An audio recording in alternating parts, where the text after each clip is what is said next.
Another round of applause for Beyond Measure and Monica Moore-Smith. All right. We have come to the part of the program you have all been waiting for. Are you guys ready? Are you ready? All right. Without any further ado, I'm going to bring to the stage the spouse of Garrett G., Jessica G., to introduce Garrett. Jessica.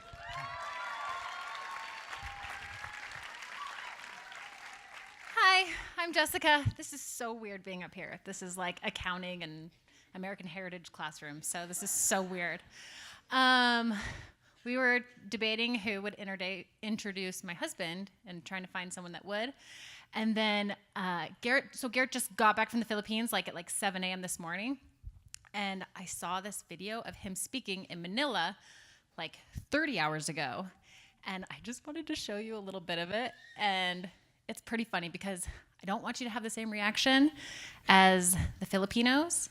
But I don't know, maybe you can make Garrett feel a little bit good about himself. But this is really funny, at least to me. Oh, can you start it? I gotta get this down. Hang on. Can you rewind that first? Yes. I'm having audio issues. My oldest sister Joanna and my brother. I have plugged it, so I think it. Audio issues. Sorry about that.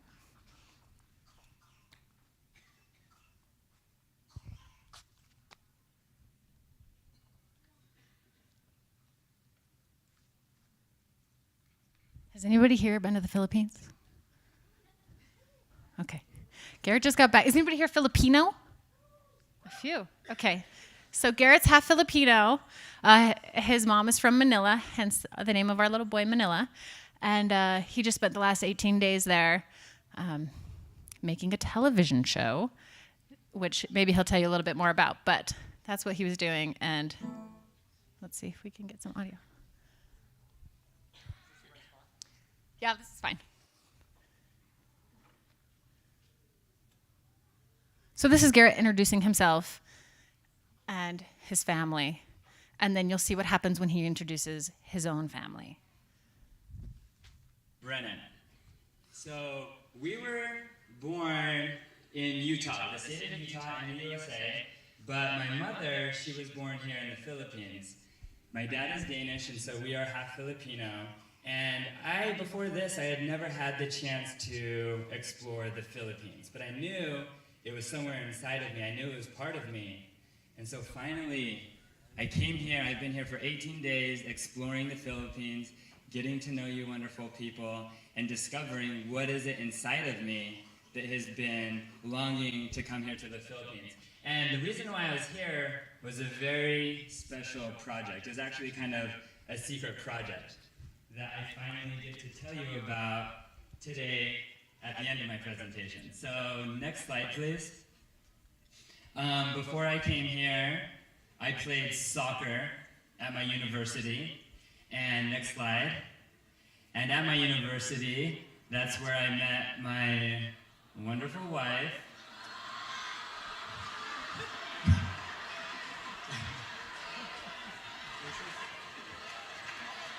Sorry guys, he's thinking. You can turn it off. Yeah. So Garrett has 1,000 Filipino girls, totally after him, and then they do this Q&A after, and it was a total Justin Bieber moment where a girl was like, "Can I give you a hug?" and just rushes after him. So anyway. It's good I wasn't in the Philippines, otherwise I would have had to regulate. But I don't want any of you guys thinking you can do the same thing here. But you can make him feel a little bit good, because he was sad to leave. Anyways, I did want to introduce my husband. He was born and raised in Alpine, Utah. He studied here at BYU, started off in the industrial design program, and then he finished off really just playing soccer. And he had a company that he started here at BYU called Scan. He sold it to Snapchat for $54 million. And after that, he decided to set it all aside and travel with his family. So he's a good guy. I like him. And here he is.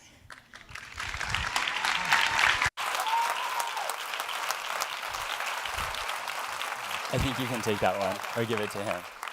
All right. Okay, thanks for the intro, babe. You know me pretty well. All right. One second. It's a big room. Thank you guys for being here. I think she mentioned I was in the Philippines yesterday. What's up? I have yes man syndrome where it's really hard for me to say no to opportunities. And that's why when a TV station invited me to do a TV show in the Philippines, I was like, yes. And then they asked me to speak at their event on the last day, Monday, yesterday, and I was like, yes. And then I hear from BYU, and they're like, hey, can you speak on campus on Tuesday? And because you cross the international date line and you live whatever day you're leaving twice, it was actually possible for me to speak in Manila on Monday and come here on Tuesday. So I said, yes. So here I am. I'm actually, to be honest, I'm super tired. It feels like I'm living Tuesday like 100 times. But now I'm here. But I just want you to know, I'm really grateful to be here. I'm really grateful that you're here. And even though I'm exhausted, I want to give you my 100%. I want to show my gratitude and hopefully make it worth you coming here. Before I get started, I want to get to know a little bit more about like who's here. So by raise of hands, who here is a student at BYU currently? Oh, amazing. That's awesome. And then not a student, so you can see the contrast. Very cool. It's kind of a weird question, but I'm curious to know, who has never heard of me or the Bucket List family? Oh, that's awesome. Will you come up? I got to get to know you. I got to introduce myself. You raise your hand. Okay. Right there. Hey, I'm Garrett. Hey. Nice to meet you. So my family and I, we travel, like, full-time. What else can I tell her? We got 2 kids, pretty cute. And what's your name? Annie. Guys, this is Annie. And Annie, I have a present for you. Why did you come here today, if you don't even know who we are? I'm here on a date. Oh, someone took you on a date? Who's your date? Come up here, man. Are you kidding me? Oh, man. You guys are going to have so many memories together. Is this a first date? No. Okay. One second. Oh, they match. Yes. This is my present to you and to you. Thank you guys for coming. Thanks. All right, anyone else not know who we are? Just kidding. All right, so by raise of hands, who here is on Instagram?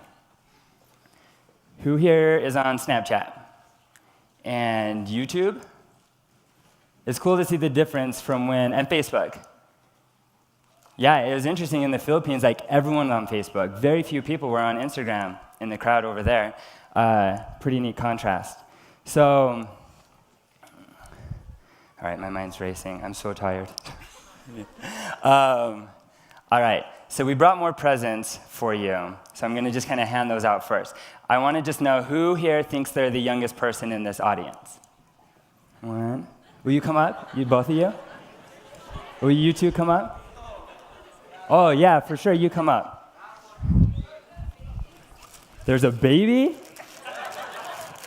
All right, this one's for you, okay? This is a pin. It's like a magical pin, so be careful with it, okay? Don't touch it directly at first. Give it to your parents, okay? Be careful, okay? Oh, you got an adventure band, man. Yeah. That is awesome. Okay, this is for you. Again, magic pin, don't touch it directly until you show your parents, okay? Okay. Okay. All right, and then these are for you, okay? All right, last question, last gift. Anyone here going on a pretty big trip coming up. You were fast. Where are you going? Thailand? Have you been there before? Oh, you haven't been there before. Come here, I got to tell you about it.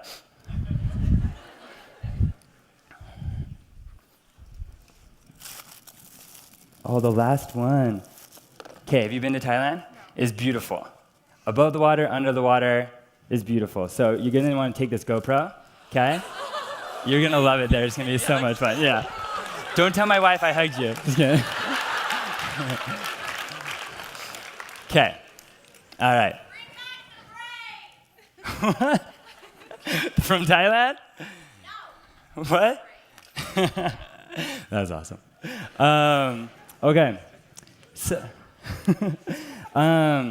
So there's kind of a theme. When I was going through my story and like what I wanted to share today, I noticed that there was this theme of what we've done over and over during my time at BYU, at Scan, at Snapchat, and now with the Bucket List family. There's been this theme of like seeing what life is kind of telling us to do, it not feeling right, and then stepping outside of that path to create our own unique future.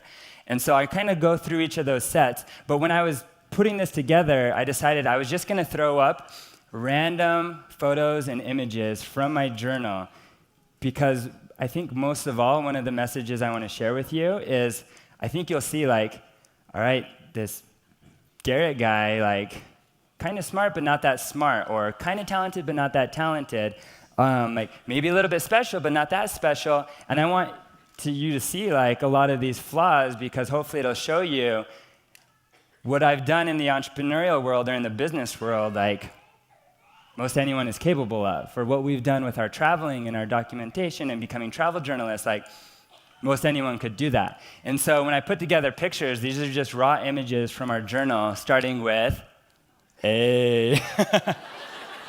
These were the 3 most beautiful images I could find. We got a laser pointer. Here she is, studying in the library. She's so beautiful. This is what she dresses like when it's cold. I married that. This is here where she is playing intramurals. Let's see what else I got. Here we are at our first BYU football game. And then I think this was either like, no joke, our second date or third date. Correct me if I'm wrong. It for sure wasn't past like date 5. She chose the activity, and we ended up in a wedding dress shop. This was like date number 4, right? And so, but look, she looks like a beautiful princess, right? And I was like, all right, let's do it. So I'm going to tell you a little bit about my days at BYU. I came here, it was my dream since I was a young boy to go to BYU, and it was actually a really hard first year because, oh man, the classes, my grades just wrecked me. I was a very poor student. I was great in high school, but then I came here and just everyone was smarter than me, everyone was a better student than me. And I did really poorly, and I was worried like maybe BYU's not for me, maybe I need to drop out. But I kind of decided before I drop out, I'm going to try to do things a little bit different and see if it works out, give it one last chance. And what I found with myself was if I jumped in a major and I was interested in one of the classes, I did really well at that one class. But if in a major, you don't choose all your classes. They kind of give you like a package. And like, so I would do well in like 2 classes, but then the 3 classes that I didn't feel like they were applicable to me or I wasn't interested in, I would do very poorly. It's kind of a flaw of mine. And so before giving up and dropping out of BYU, I decided, let me give this a try. I'm going to, in a way, create my own major. I kind of like thought, like, why am I really at BYU? Is it to get a degree or is it to get an education? So I'm like, if I want an education, if I want skills, very important to me was skills so that I could go out and get a job or create a job, that's what I was after. So let me give it a shot by going around the campus, picking out the absolute best classes I could find to further my education and my skills. And the problem was they weren't all in one major. They were kind of scattered around, some in industrial design, graphic design, photography, computer science, the entrepreneurship program. And also another problem was a lot of them were senior classes. So BYU apologized for being transparent about this, but what I did was I found out like if I would go to those classes that I wanted to sign up for, if I just asked professor, can I sign up? They would say, no, you're not in the major, or no, you haven't done the prereqs, and you're not a senior, so you can't take my senior level class. Learn that, so then I tried a different tactic. What I would do is, for the first week or so, I would go to class, I would get there early, I would wear glasses, just helped, and I would sit on the front row and ask a ton of questions.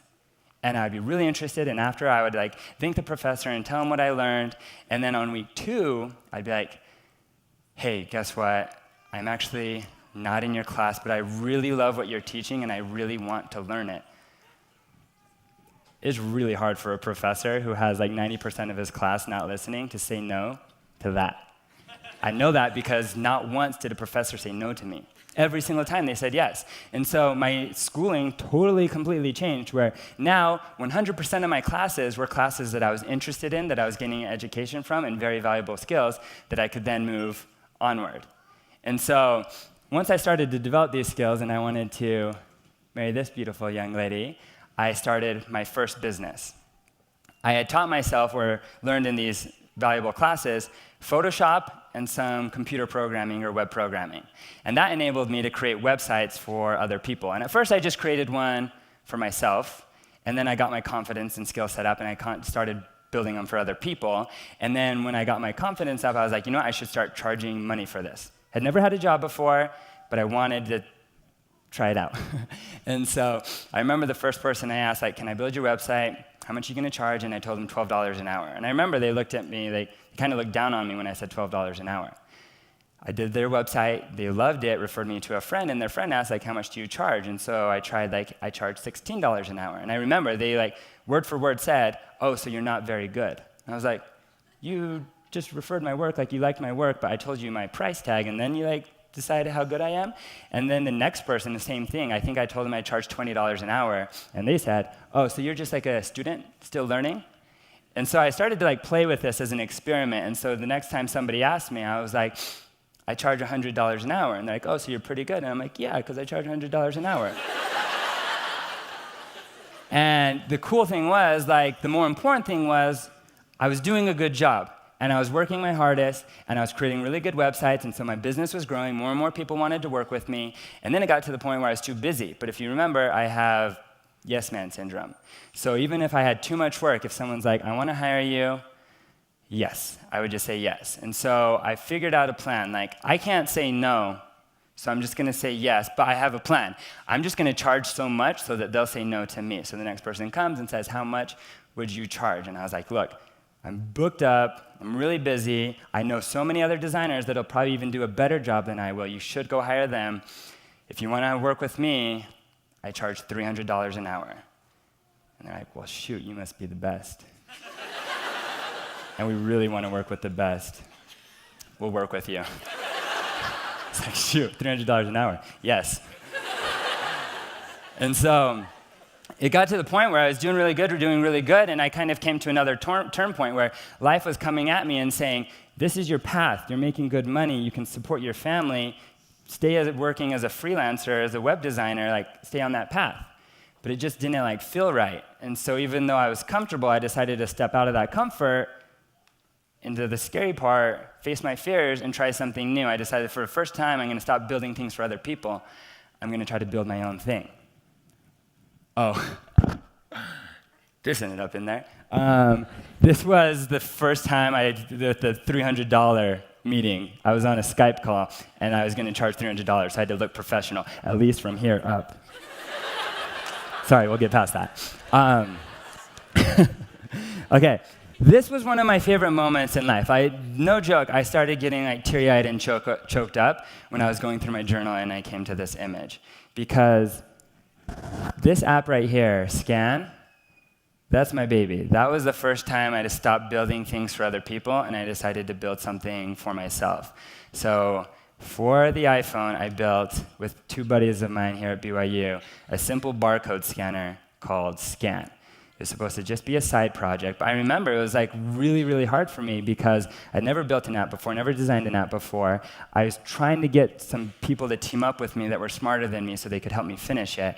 And I was a freshman at the time, nobody wanted to work with me, but finally I found two people who said yes. Kirk and Ben Turley.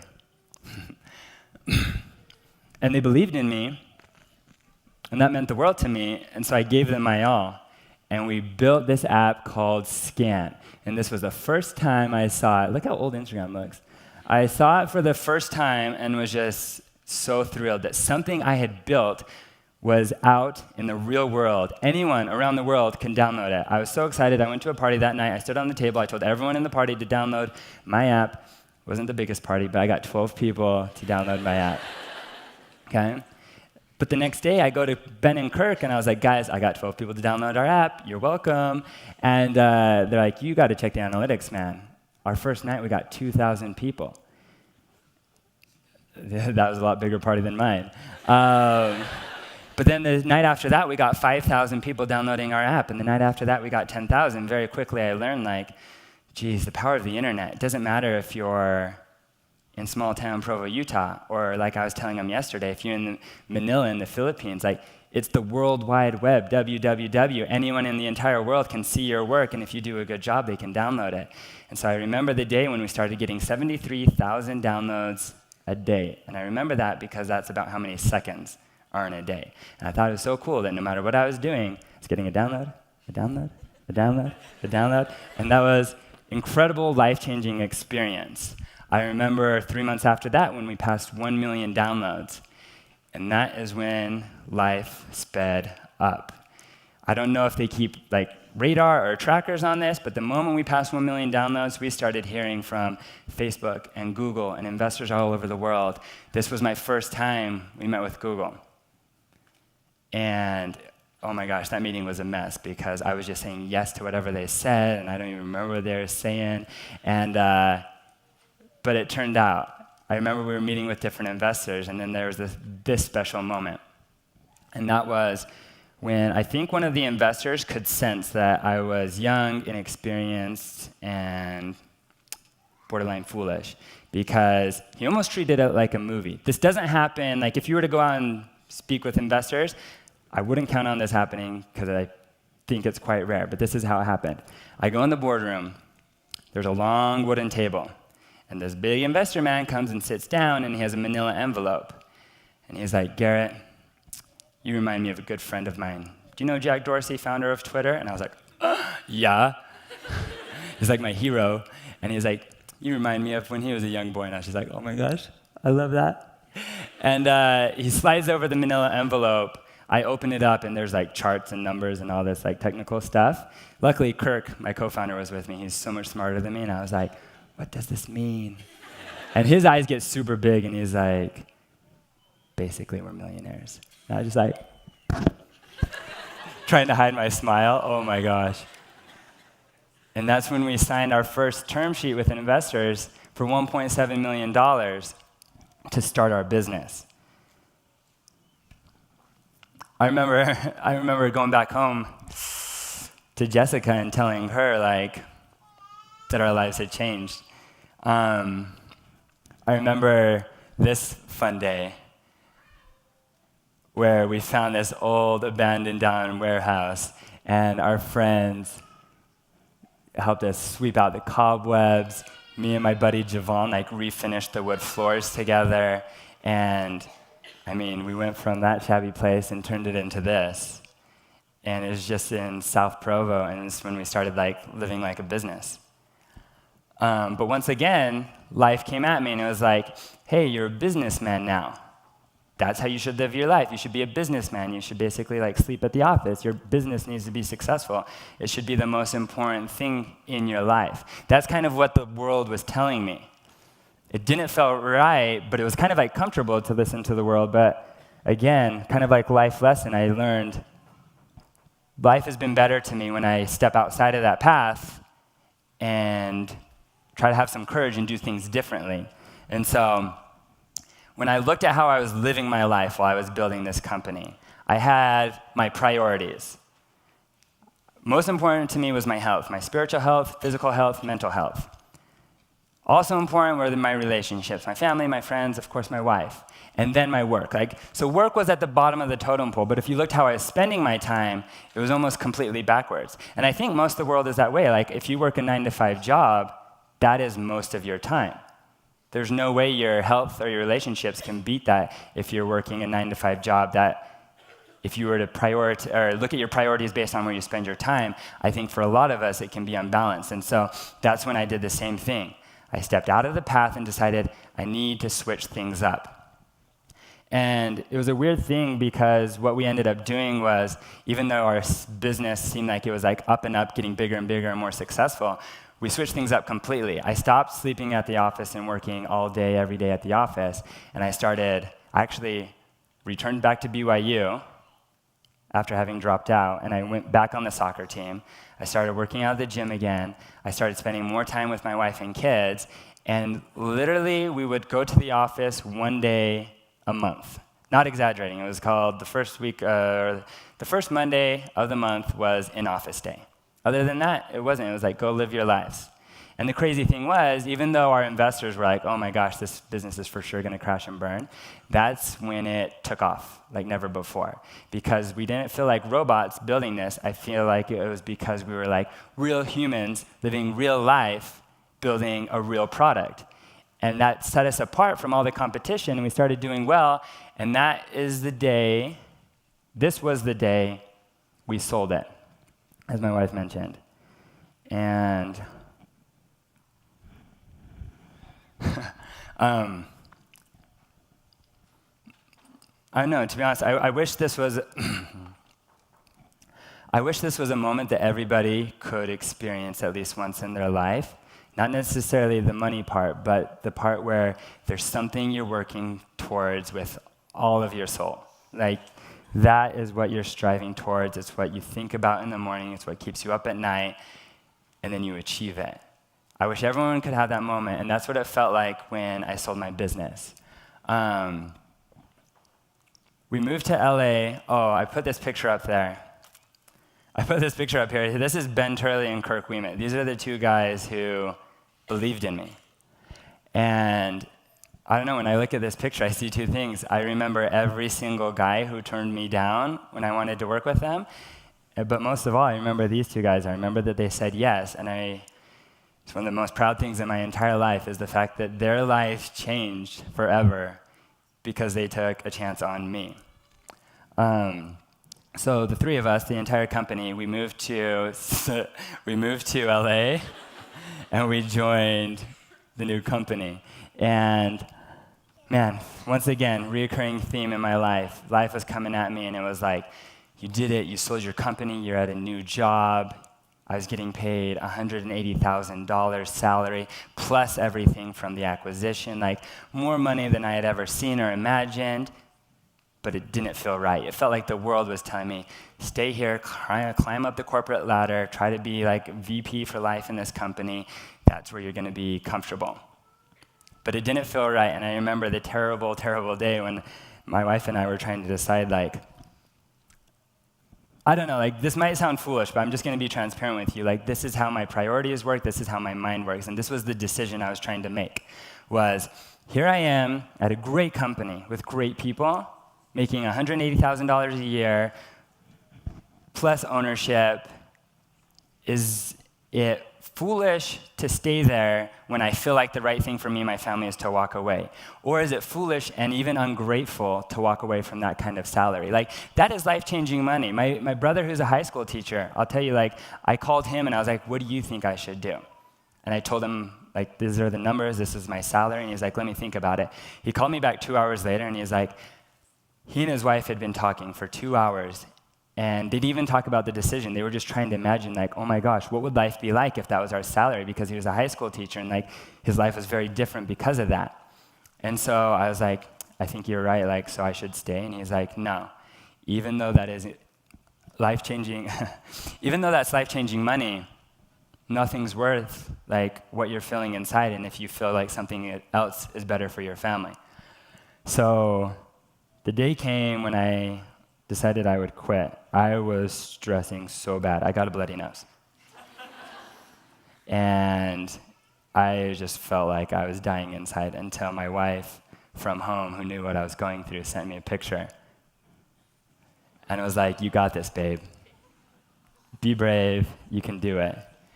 And Yeah, and that's when I stepped outside the path that life was coming at me, decided to try to be courageous and do something new. This is what it felt like when I was at that company. Again, I don't know if this sounds weird or not. I'm just trying to be transparent in case it helps somebody. But I had never had a job before, so I found myself with a job. I had a time that I was supposed to arrive, a time that I was supposed to leave, a boss that I was supposed to impress, like a salary that I was supposed to like hold on to. All those things were new to me because I had never had a job unless I had created it myself. And these were the feelings that were new to me. I had a boss that I was trying to impress. And for the first time in my life, the opinion of someone else was more important to me than my own opinion about myself. And that to me seems super whack. Like, no, my opinion about myself should rule all. Like, who's this boss guy, you know? And so that was completely new to me and made me very scared and uncomfortable. The other bit was my entire life, I had always woke up so excited. It felt like Saturday every day. I was going to wake up at 5 a.m., grab a bowl of cereal, and watch cartoons. That's what my life felt like my entire life until I got this job. And then I found myself waking up tired, wanting to go back to sleep. I had never had those feelings before. What was that? And then the last feeling I had felt was I started to feel scared and doubtful that were I to leave this company, I could ever do something successful again. And I felt like that was the corporate structure. That's how it works. It's like they put these invisible cuffs on you, telling you you can only do this, or this is your path, this is the ladder you're supposed to climb, here's the boss you're supposed to impress, and that was all new to me. Anyway, so when I decided to step out, I found this quote and decided to live by it that I need to live my life in a way that every day is Saturday. I need to wake up excited. And my favorite thing about Saturday, 6 days of the week are Saturday, and then you have Sunday. But for those 6 days of the week, all of which are Saturday, if you're living it right, you get to choose how you spend that day. Nobody's choosing for you. Nobody's telling you how to do it. Everything you're doing is proactive by choice. You're living by passion. And that's when every day feels like a Saturday. So that was my goal. And when I left Snapchat, my wife and I had this conversation about so what's next? You gonna go back to BYU and play soccer? Well, probably.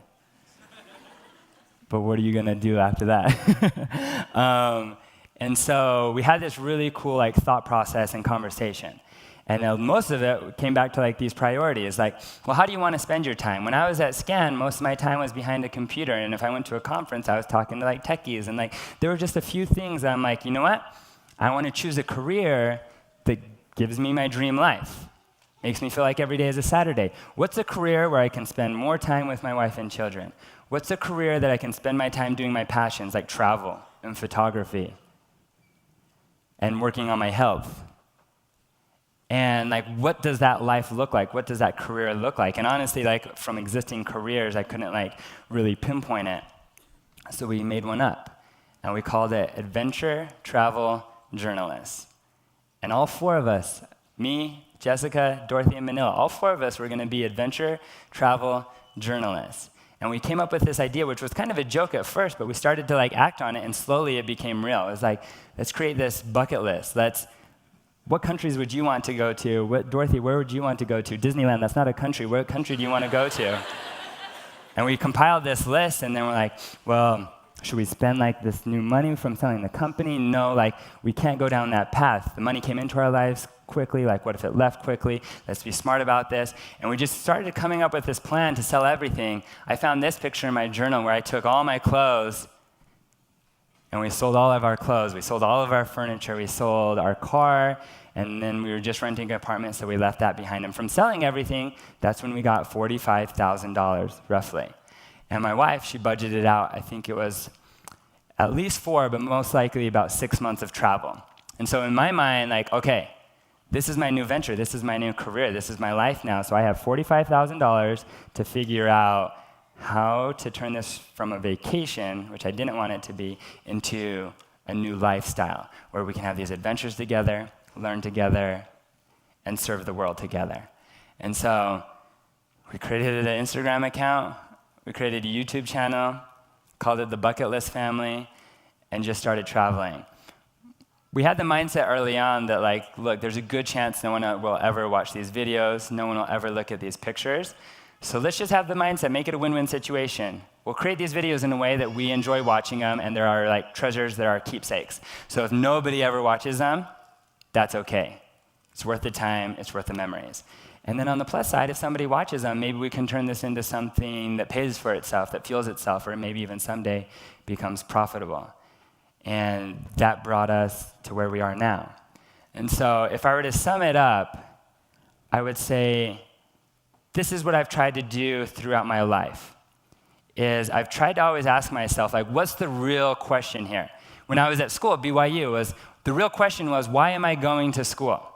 Is it so I can get a degree, or get an education, or get skills so I can create my own job? Like, none of those are a wrong answer. But the important thing is that you know your own answer. It's going to be unique for every person.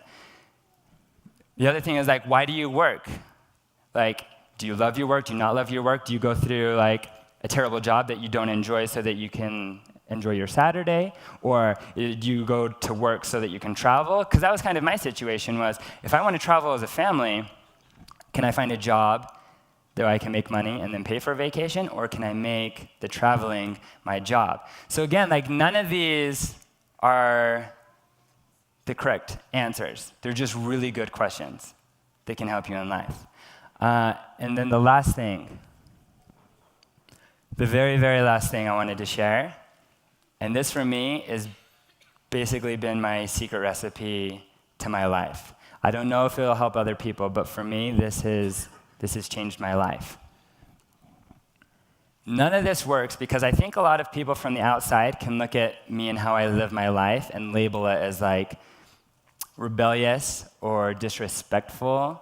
But like BYU, for example, I would really hope they would never find me, like, building my own major and taking my own classes, stepping outside the rules, dropping out 3 times, lying about my age so I could play on the soccer team. Like, I hope they would never find that, like, too rebellious or disrespectful.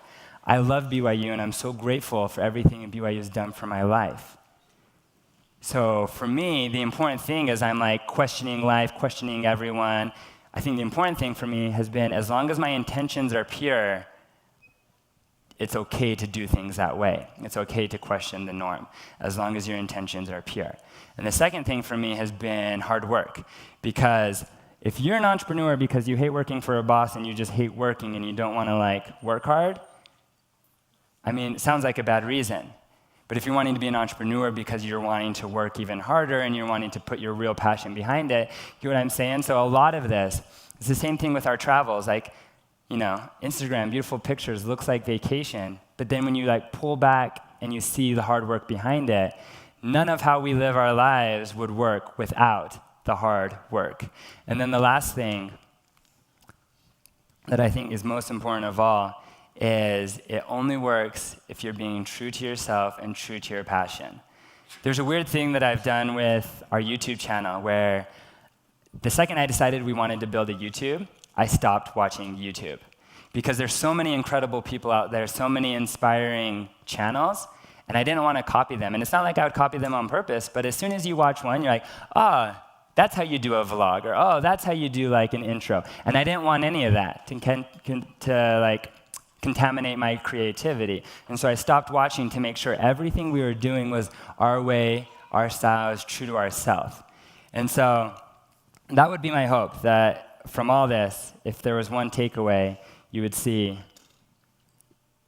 whatever it is about you that's special, whatever it is about you that, like, drives you, that passion is inside you, if you hold on to that and don't let the world change it and do it your way, your unique way, while you have pure intentions, you work really hard, and you stay true to yourself, then you can literally do anything. Thank you.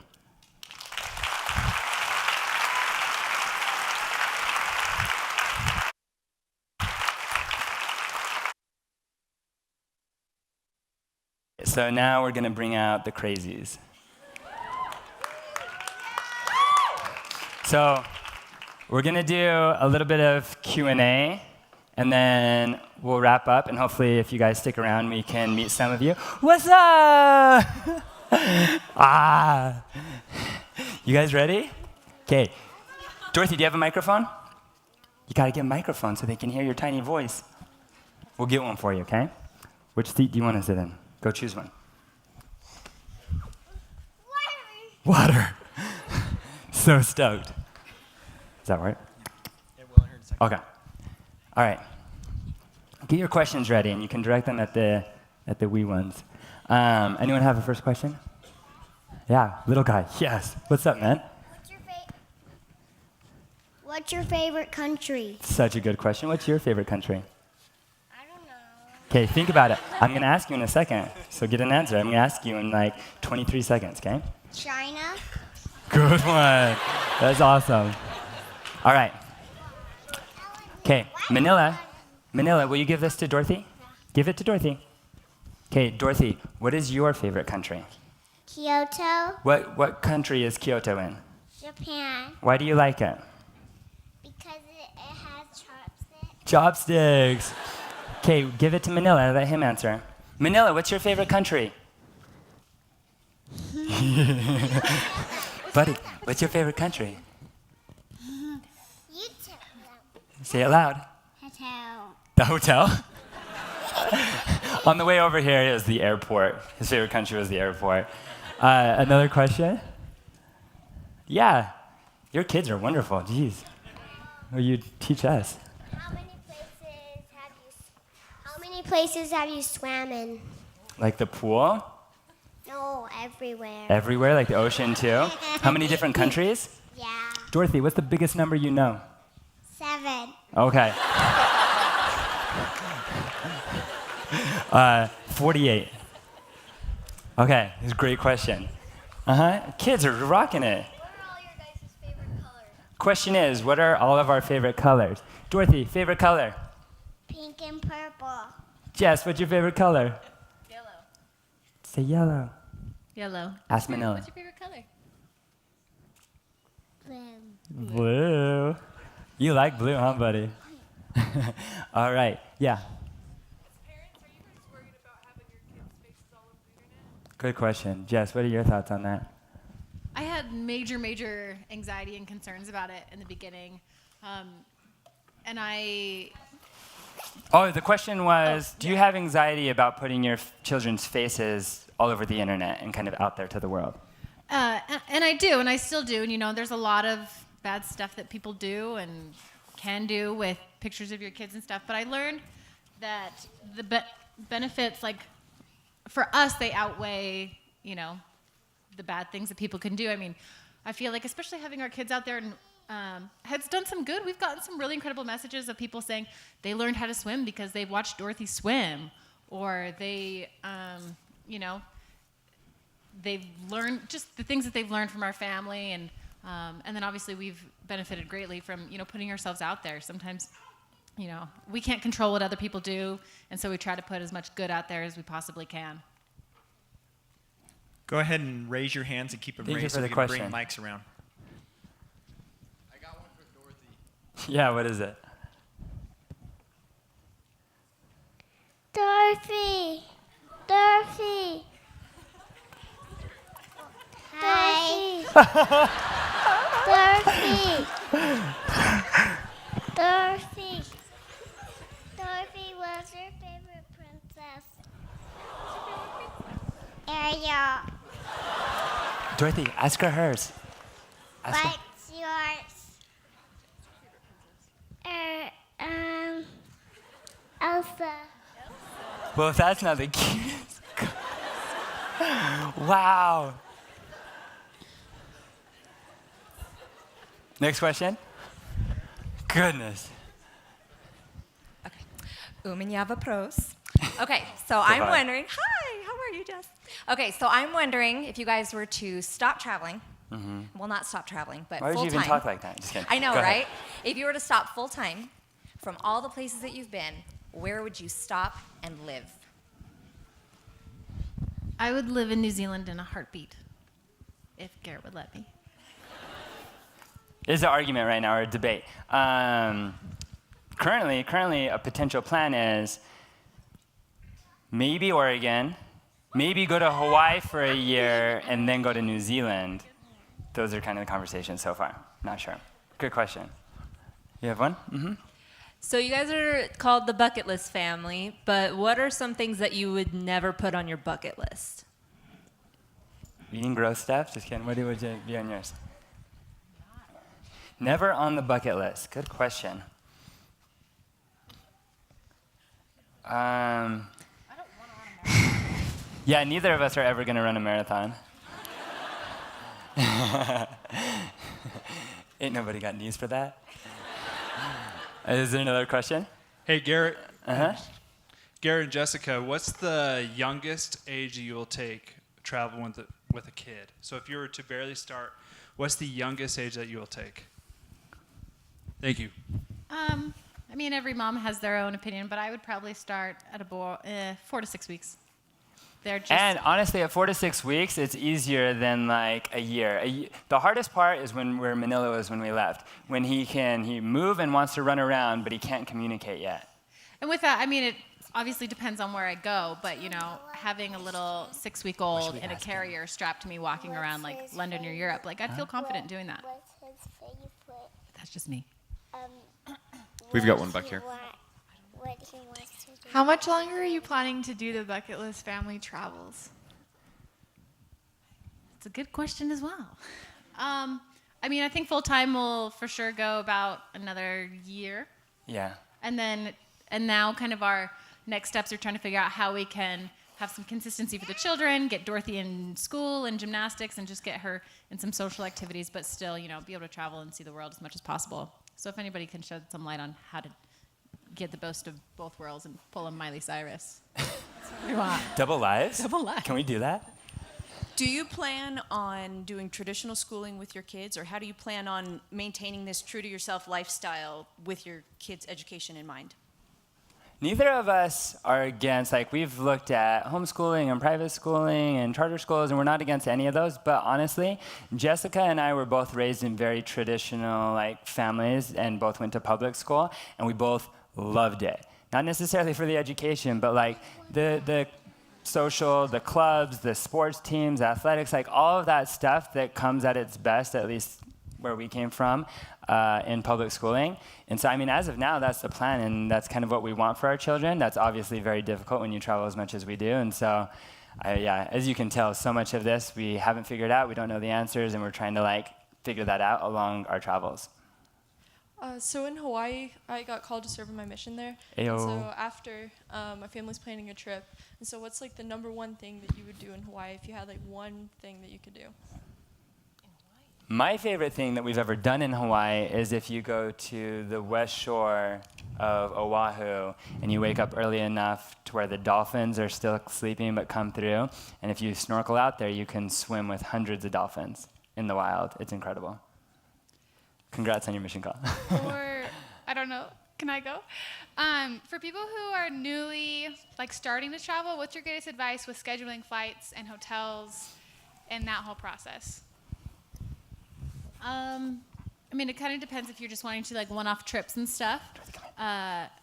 We use Google Flights. That's kind of like our best tool for flights. There's also some really cool tools like Scott Keys, who finds mistake fares on airfare that are killer deals, like $400 from LA to Tokyo round trip. And then, I don't know. There's just, I try to use as many tools and of the Expedias and stuff, I still haven't found the best way instead of having 900 tabs open. Can I add something about that? Yeah. Black Friday is the best time to do cruises and flights and hotels. Black Friday is the best time to do cruises, hotels, and Cyber Cool. Monday. Thanks for sharing. Dorothy. Who's your hero? Daddy. Yeah! That's right. That was one question, and my other question In case you didn't hear that, she said daddy. Where are you guys off to next? So we are going, just Jessica and I, kidless, to Bora Bora for a little bit. And then we'll come back, pick up the kids, and it's off to Hawaii for 3 weeks. And then from Hawaii, we're off leaving the country towards Africa. I have a question. What has been your most rewarding experience in your time as travelers? There was one, I mean, do you have one? Oh, okay. We did a fundraiser in Nepal where we went to Nepal. We learned about the troubles of human trafficking. It just broke us down and broke our hearts. But then we kind of rebounded from it, decided to do a fundraiser and build a school to help prevent it. And thanks to our community, we were able to raise $50,000 and build this school. And honestly, like to tell you behind the scenes, we had no confidence that we'd be able to raise any money. When they came and approached us and they're like, we want you to build a school, it costs $50,000. We're like, yeah, no, we'd love to help. I bet we could, raise $2,000, maybe $3,000. And they're like, no, we want you to do the whole $50,000. And I said yes. But we didn't have any confidence that we could do it. We posted it, we put it out there, made a video, and then thanks to you and our incredible community, in less than a month we raised $50,000. And so that was one of the better accomplishments we've done as the Bucket List family. One of mine has been, we've been able to gift some families the opportunity to travel as well. We've given trips to Dubai and Bahamas and Disneyland, and that's been like the most rewarding thing for me. And actually, we've invited someone here today to give a getaway to. Melanie. Melanie, stand up. Could you come up here? Yes. So we're working with, not too far, but Sundance Resort. And they have offered to give a getaway up to Sundance for your whole family. And zip lining and meals and stuff. And this morning I was praying about who we should give this to, and not 2 seconds later I got an email from your friend. So we want to give this to you.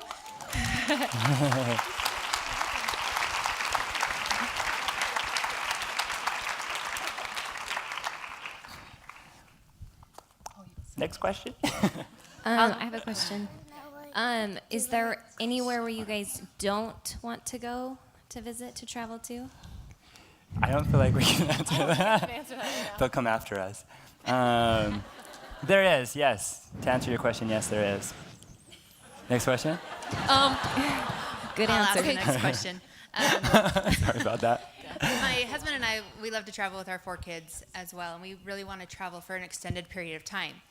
But we're very, very close to grandparents and extended family and cousins. And so my question to you is has that been a challenge for you guys, and do you have any encouragement or advice for us as far as that goes? Yeah, that has been for sure the hardest part, has been being away from family and friends. We miss them the entire time we're gone. It's so fun when we get to come back and see them. Yeah, I mean, you don't really have like a happy answer for that. Like, it's really difficult to be away from family and friends. We obviously keep going because we have found how rewarding it is and how important it is for like our family solo. But yeah, it's very difficult. What'd you find, bud? Yeah, that's the most difficult part for sure. Thank you. Okay, so yeah, your family has an unconventional home, you would say. Mm-hmm.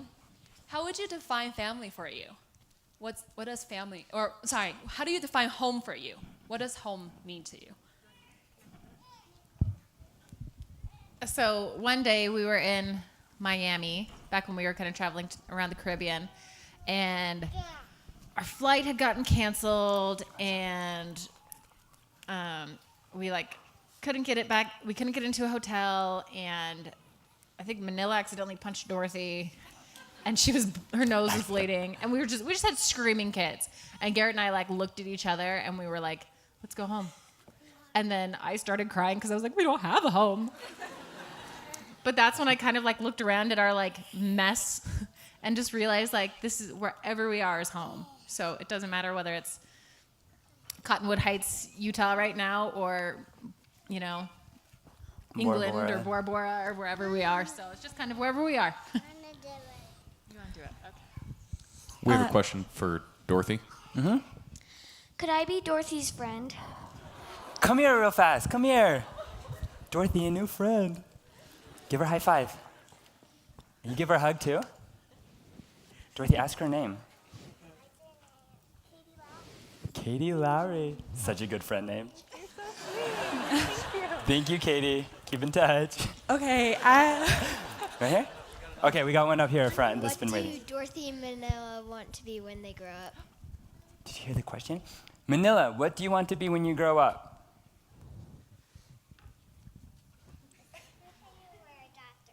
Doctor. A doctor? What do you want to be when you grow up, Dorothy?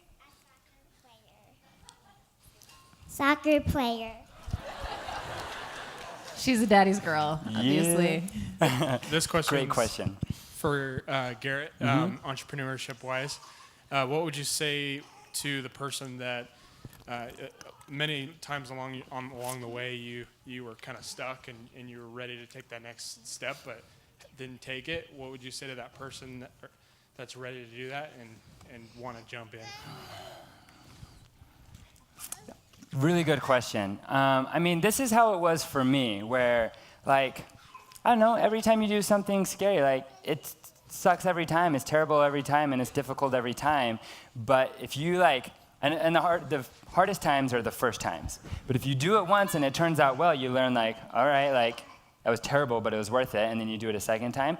I mean, and so now in my life, it's become almost addicting, where I'm constantly like, how can I shake up my life? What am I scared of, and how can I conquer that? Because my life's going to get better. It's happened every other time, and it almost becomes this, like, addiction. Thank you. Okay, so me, both of my sisters speak Chinese, and next year we're taking a blogging class, and I was wondering if you were to mentor that, what would you tell me? Good question. So you are starting a blog? Well, in junior high, they have a blogging, podcasting, and blogging class. Oh, that's amazing. And you're in the class? So it's a blogging and podcast class.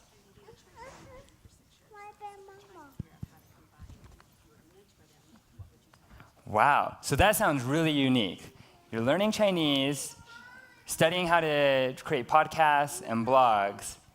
That sounds very unique and very interesting. My advice would be stay interesting, stay unique. You might find other blogs that do it this way or other podcasts that do it this way. Try to ignore that because you're incredibly unique and you're learning so many cool things. Like, hang on to that and do it your way. It'll be hard at first because you're brand new and people will be like, young girl, Chinese podcast? Like, never heard of that before because it's brand new and it's very cool and unique, but it'll take time for people to understand how cool and unique you are. So start it, keep learning, and if you ever need help, hit me up and we'll shout you out. It's a really good question.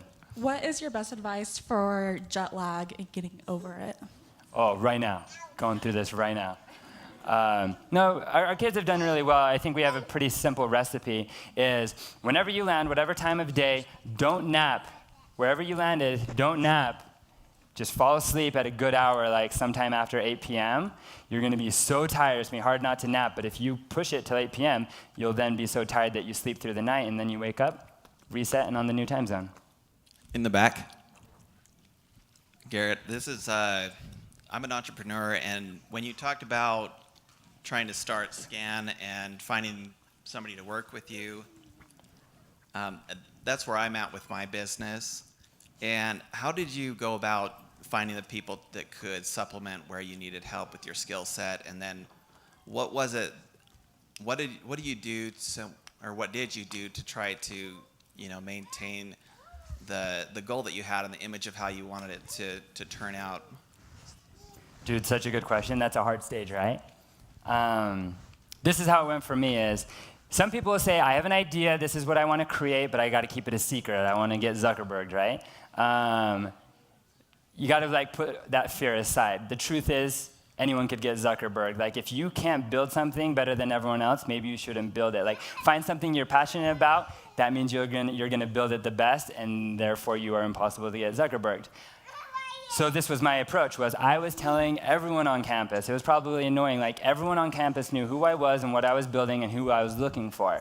Most people didn't want to work with me. I was a freshman. I was young and inexperienced, but I was kept trying hard. And finally, I would go to clubs. I would talk in classes. Anyone who would hear me out, I was preaching to them. And finally, one day at a club, I meet Ben and Kirk.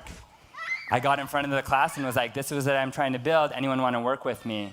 Sure enough, like nobody raised their hand, and it's because on BYU campus, like everyone's looking for good coders and developers, and so Ben, Kirk, really good coders, didn't want to raise their hand because they would be like looked at like meat.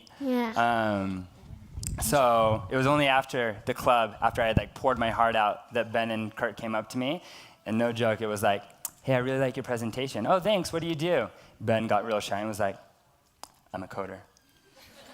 And I was like, "Dude, let's get married." But from that point on, again, I was a young freshman, and I just started to court them as hard as I could, and I was buying them lunch and designing them business cards and trying to impress them any way I could. And then the last point to your question was, how do you maintain your vision and kind of like maintain control? And even there, like, you kind of got to give it up a little bit. It's my personal opinion. Most every other CEO would disagree with me, but as CEO of Scan, not only did I like give up a lot of the vision and the control, but I literally gave up equal ownership and like money to each of my buddies. My goal was to make it a success. I knew they had to be equally invested, and I knew they would only be equally invested if they were literally equal partners with me. And so most CEOs wouldn't do that, but I just gave them equal rights throughout it. 3 buddies, took it to the moon, and it worked out for us. All right, kia ora. My friend and I served our missions in New Zealand, and she wants to know, Wellington, the Wellington mission, we want to know what's it like going to church when you're traveling around the world. So you served in New Zealand? Yeah. What? You're so lucky. His dad served in New Zealand. That's so... It's been really incredible. You know, the church is the same everywhere you go. For me, like, when I walk in and I hear those hymns, like, I almost always get emotional just because that's like, even though oftentimes it's in a different language, that's like what it just feels right to me. You know, being also on the road full time, you know, sometimes we don't always get to church.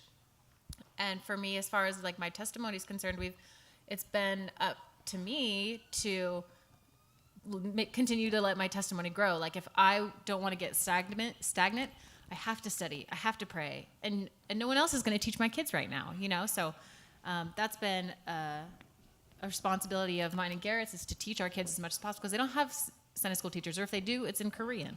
So we just have to, you know, do our best to like really let our family's testimony grow together, and it's up to us. But I mean, everywhere around the world, it always just feels like home.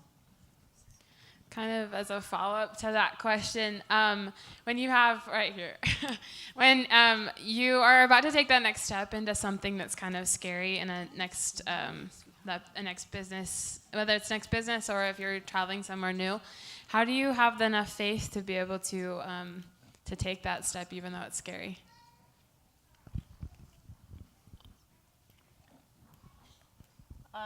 I would say in our situation, we always just kind of one of Elder Scott's old talks where he talks about being obedient and keeping the commandments and praying, and then he'll stop you if it's wrong. And that's usually what we have to do. It's never like should we go to, you know, Thailand or should we go to Singapore? It's like, we're going to China or wherever, we're going to Singapore, stop me if it's wrong. And so, I mean, it's kind of been like that with this whole adventure. When we first left, we had money and planned to go for about 5 months, and it just felt right to keep going. So we've just kind of pressed forward and continue to go as long as it feels right, and that Heavenly Father's, you know, continuing to support us. So I'd love to ask just 2 quick questions if I can. Mm-hmm. First one, your kids are fantastic. Like, that's a great question. What's the secret? They seem like they interact really well, not only with each other, and they get along, and they're loving, and they're kind, and... Such a great question. But how is it done? I mean... First credit to them. Like, they're naturally really good kids, and they do really well on the road. They've adapted so great. We can lay out a towel, and Manila will fall asleep on the towel and be stoked on his new bed. Like, they've done really well. Any secrets?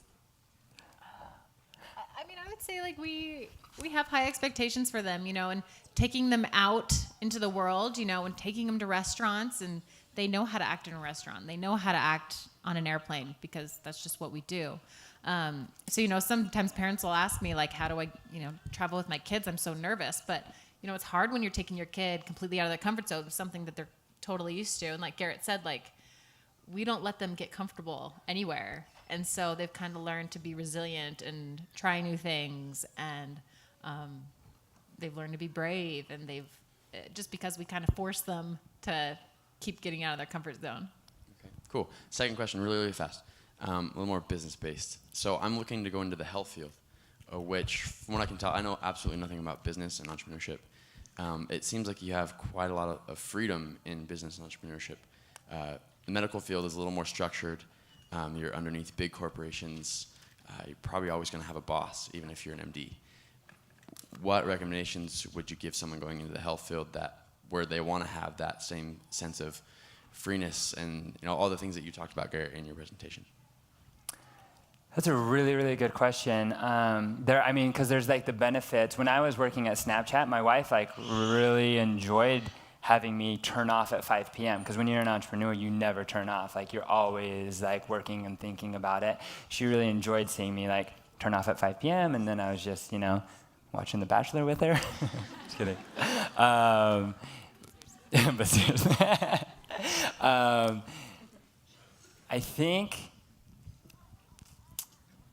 think it's possible, and it depends on everyone's personality, but I do think it is possible to be like entrepreneurial in a structured environment. I mean, can I talk about Nike? Never mind.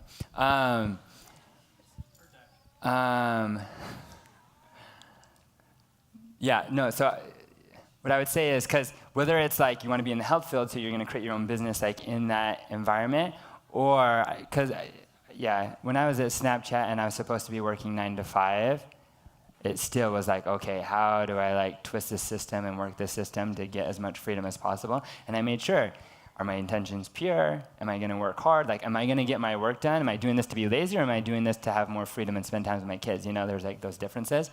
So those were just the questions I was constantly asking myself, no matter what environment I was in. Okay, so you've been traveling for a long time, and you plan to keep doing for a little while. Now, when you move to New Zealand and settle down, do you worry you won't be able to get used to it? Yeah. Do you? Yes. Yeah. I think it really worries Garrett. It's been so much fun. Like, when we come home for Christmas and we're like home for 3 weeks, so much fun, so good to be with family. But geez, like, when you're on the road and you wake up and you're like, what waterfall are we going to see today? What whale are we going to swim with today? Like, that's a fun life, and it becomes addicting. And then when you wake up and you're just, you know. I would say when we decide to slow down or set up shop somewhere, I think it'll very much be because we're looking after the interests of our children, not ourselves. Because when someone says, hey, can we pay you to come to Thailand? You're like, yeah. But, you know, for us, like Garrett said, we want our kids to have some stability, some schooling, you know, just that kind of stuff. So when that time comes, we'll be biting the bullet, and it'll be hard to kind of slow down. But we also want some consistency in our lives. I have Lucy here in the front. She has a question for you guys. Hi, Lucy. What's your favorite memory? That moment right there, jeez. I'm going to give you one. So I was in a country called Tonga, and deep blue ocean, very clear, beautiful water, and that's also where humpback whales live. Massive humpback whales, like as big as this room, like just massive. And one was swimming, and it got closer and closer to me. It was like an airplane or like a giant bus was getting closer and closer to me, and it got so close that I felt like it was going to hit me. So I reached out my hand just in case, and I touched it on the tail. And that was one of my favorite moments, was touching a humpback whale. Can she come give you a high five? Hey, Dorothy, your friend's going to give you a high five. She's going to give you a high five. What was your name again? Lucy. Dorothy, what's your favorite memory from our trips? Where we went to Disneyland. Awesome. Took her around the entire world. Get Disneyland. Would you like Disneyland in California or Disneyland in Tokyo? I don't know. Both. Any Disneyland will do. I have a question. Well, I have two. But my first one is, if you could only go one, last place to travel, where would you go? One last. Probably somewhere with a big shark that would eat me, and that's why it'd be my last. What about yours? Africa. I'm really excited for Africa. Yeah. Africa's in our bucket list. How about you? If you could go just one place, where would it be? I don't know, probably Africa. Yeah. Africa as well? Awesome. Good answer. Has the bucket list family grown enough to sustain itself in you guys' lifestyle now? Good question. Real quick thought on that, because I was going to bring it up in my presentation. I think that's a cool question, because I remember when I was a student and business speakers would come, and I always had this question. I just straight up wanted to ask, how much money do you make? Private question, but as a young student, I really wanted to know, is this a lifestyle I want? Is this a career I want? Is this someone who I wanted to be like?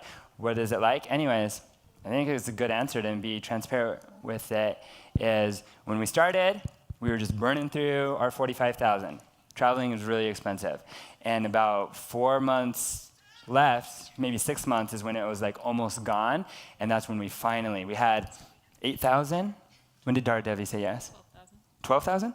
So we had 12,000 followers when our first hotel said, yes, we want to work with you. They weren't paying us, they were just paying for us to come. So they were covering us. And we started getting more and more like that. So even though our money was running out, it started to break even. And then slowly we started getting paid gigs here and there.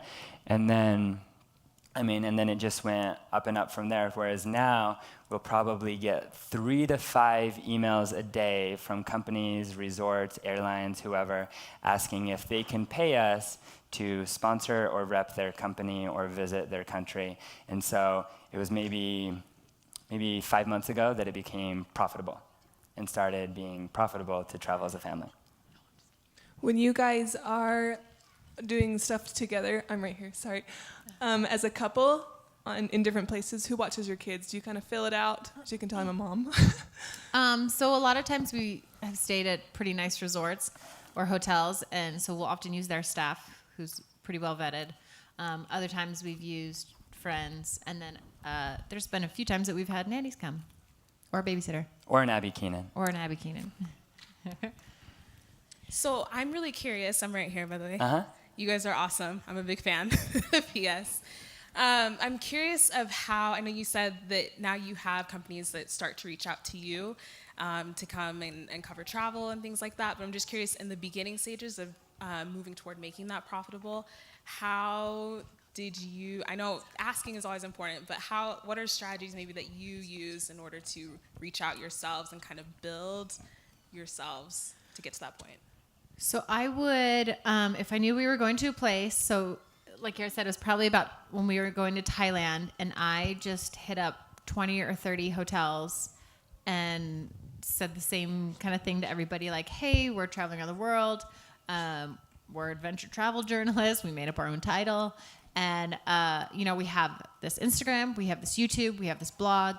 And I would say, do you work with social media influencers? And maybe 1 or 2 would get back, and that's still what I do today. I mean, if we were going somewhere and I am looking for someone to host us or for a brand or something like that, then I'll just reach out. I'll kind of share. I'll share our channels that we work on, and then I'll share some of our demographics and our rates. And now it's a lot easier, but that's kind of what I did in the beginning, where I just asked a bunch of people. And there was a lot of thought that went into from day 0 as to knowing that was the eventual goal. If you look at the first post we ever did on our account, we tried to start in a way that as if we were already legit. So we tried to have really good content that brands would want to be a part of. So if you look through your feed and it looks kind of like Patagonia, or if it looks like North Face, then North Face might want to work with you. We work with Airbnb. They saw family friendly travel, so those are some of the brands. And so from the beginning, we tried to look brand attractive or friendly. And then the other thing is we just kind of BS'd it, where we would post a picture of us wearing Tivas and be like, sponsored by Tiva. They didn't sponsor us, but we just kind of like tried to play that role for two reasons. One, we wanted other brands to think that Tiva thought we were cool, so they would think we were cool.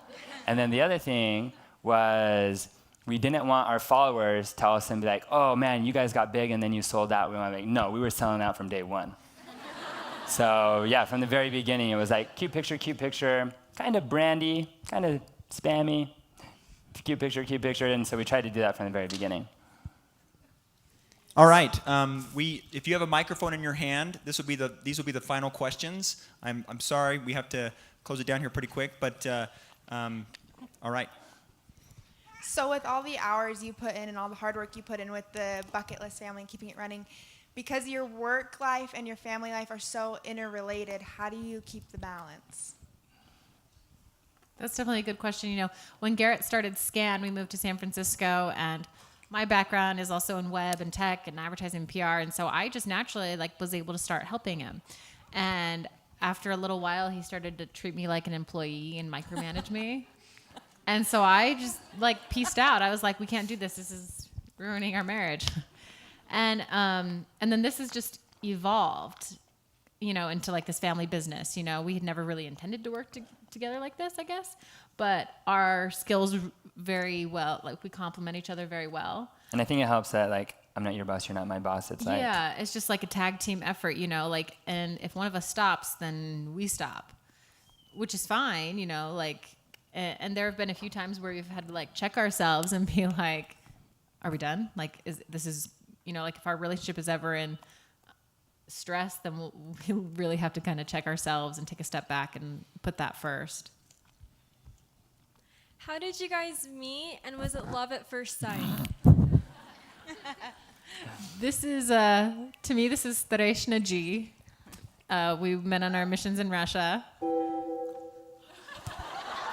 What was that? Manila. And he was my zone leader. So no, it was not love at first sight. It was companionship at first sight. Just kidding. No.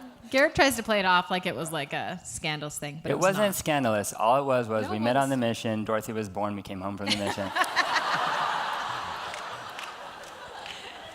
And so we met on the mission and then came back to BYU and started hanging out. I'll save you. Just kidding.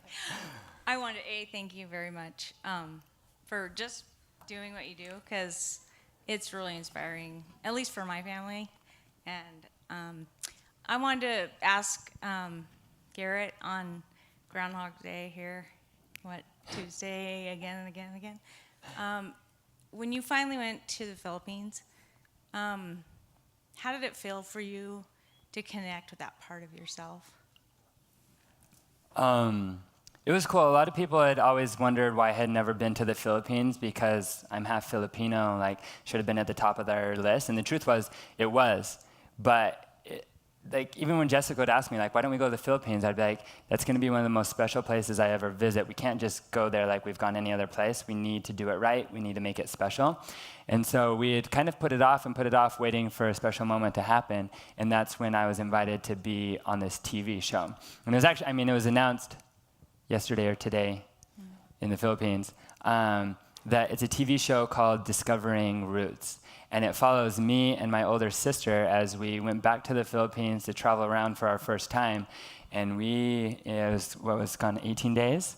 In 18 days, every other day we were visiting a new island, a new tribe, a new village, and really connecting with them, cooking with them, just incredible stuff. And it was exhausting, but it's gonna be really exciting to see. I think in July is when it premieres. But yeah, to answer your question, most of all, it was cool to see, I'd always been proud to be a Filipino, it made me different, and I like that. But now it's got this whole new meaning and a whole new level for me to understand why I'm Filipino, why I'm optimistic or happy or a little bit tacky. These are all kind of Filipino things that I learned. I'm like, wow, that's part of me, and it's there's a whole country, that I've been waiting to meet. It's very special. I bet. I'm supposed to ask you a question from behind me because I got the microphone. Are you going to have any more kids? I have 5 because I got 2 bonus kids, so I hate being asked this question. So anyway, are you going to have more kids? I don't know. We're going to Bora Bora. Just kidding. Just kidding. No, did I say that out loud? Come on, it's BYU.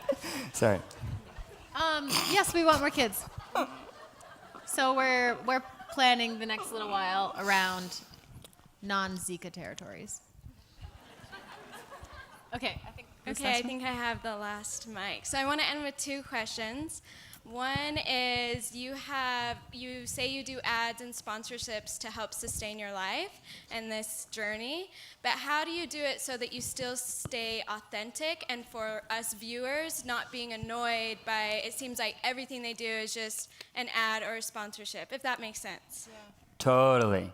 So first of all, when we see, we've gone through this, and you kind of have to, bite the bullet early on, and you're just going to take whatever you can get. And so if a carbonated drink, which I do not drink, carbonated drinks, reaches out and is like, we'll pay you $250. It's like, oh, should I sell out? And then, the early days, you almost, have no option. You want to. And then it's only once you get bigger that you can kind of be, picky and choosy of, all right, $200 from this carbonated drink, I don't need to worry about that because this car company just offered me 10 grand, So you almost earn that privilege and that right. But honestly, when I see bloggers and I can tell they're selling out and they're doing that fit tea or the skin thing that's total joke, but I'm I feel your pain, I'll double tap that. Because that's the struggle. That's what your career is when you're doing that. But then, at least for us, we've now finally achieved where, my backpack, Thule, we're working with them. It's a sponsored deal. They're paying me to wear my backpack. But it was me that reached out to them, and I was like, look, I need a new camera bag, and I have searched the world trying to find the best camera bag, and I think it's yours. Will you please send me one? And then they're like, whoa, we've checked out your page. We love your content. How about we send you a full luggage set, and we do a full sponsored gig? And so luckily, we've been able to achieve that, where if you see us post about a brand, it's because we love it, we believe in it, we already use it. Yeah. Okay, my last question is, as a spouse and this is kind of more towards Jessica, but being married to someone that's adventurous and challenges you and wants you to step out of your comfort zone, how, as a married couple, do you guys agree on what your next steps are?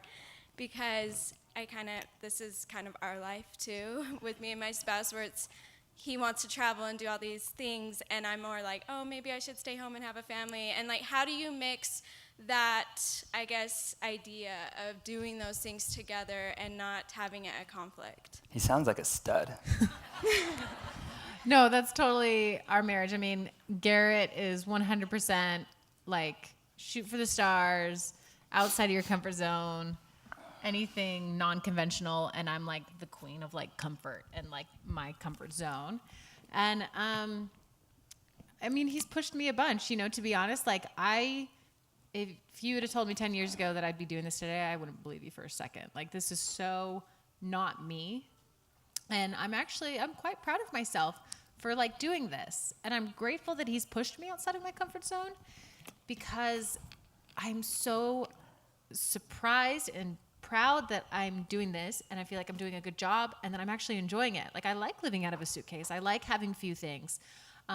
So I think it's kind of a give and take a lot, where I'm super grateful for everything that, that Garrett has gotten me outside of my comfort zone, but at the same time, Garrett is alive today because of me. He, Let's just say it. Yeah. So, we really have to, we balance each other out, and you kind of have to let yourself go a little bit sometimes, and sell everything. Garrett convinced me. I was like, well, how about we sell 90% of our stuff? And he's like, you don't see headlines that says family sold 90% of their stuff. No, you have a family that sold everything. So Garrett is he's always pushing me to be bigger, to do more, and it hurts, but it definitely is a blessing when you get outside of your comfort zone, for sure. So, thanks, babe. You're welcome. But he's alive because of me, for sure. Thanks, babe. The husband here, she's really supportive, and she pushes me out of the comfort zone, too. Good. All right. Well, round of applause.